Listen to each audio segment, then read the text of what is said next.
Hi வணக்கம் எல்லோருக்கும். இன்னைக்கு தைப்பூசம் 10வது நாள் விலாக் தான் பார்த்துட்டு இருக்கீங்க. நாளையோட தைப்பூசம் நிறைவடையுது. ஸோ நாளைக்கு விலாக் ரொம்ப ரொம்ப ஸ்பெஷலாக இருக்கும்னு நினைக்கிறேன். கண்டிப்பாக பாருங்கள். எப்பவும் போல் காலையில் முருகப்பெருமானுக்கு நல்லபடியாக வெற்றிலை தீபம் போட்டு முடிச்சிட்டேன். இன்றைக்கி வாசல்லேருந்து எல்லாமே தொடச்சி பெருக்கி விட்டுட்டு வீடெல்லாம் நல்லா சுத்தம் பண்ணி விட்டுட்டு புதுசாக தான் எல்லாமே மேக் பண்ணியிருந்தேன். அப்புறம் பார்த்திங்கன்னா நைவேத்தியமாக பால் முருகப்பெருமானுக்கு சூடு பண்ண வச்சுட்டு அப்புறமா காய்ச்சாடு பால் எடுத்து அவருக்கு இன்றைக்கி அபிஷேகமும் பண்ணியிருந்தேன்.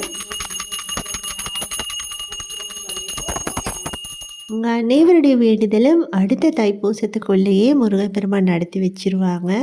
ஸோ நல்லபடியாக எல்லோருக்கும் இந்த தைப்பூசம் நடந்திருக்கும் அப்படின்னு நான் நினைக்கிறேன்.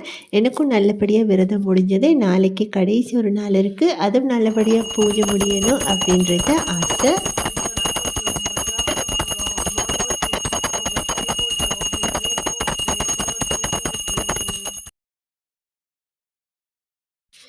அப்புறமா ஈவினிங் வழமை போல் கோவிலுக்கு போயிட்டோம். கோவிலை ரொம்பவே அழகாக அலங்காரம் பண்ணியிருந்தாங்க. முருகன் பக்கத்தில் நல்லபடியாக நெய் தீபம் போட்டு அனைவருக்காக வேண்டிட்டு இன்றைக்கும் வீட்டுக்கு வந்துட்டோம்.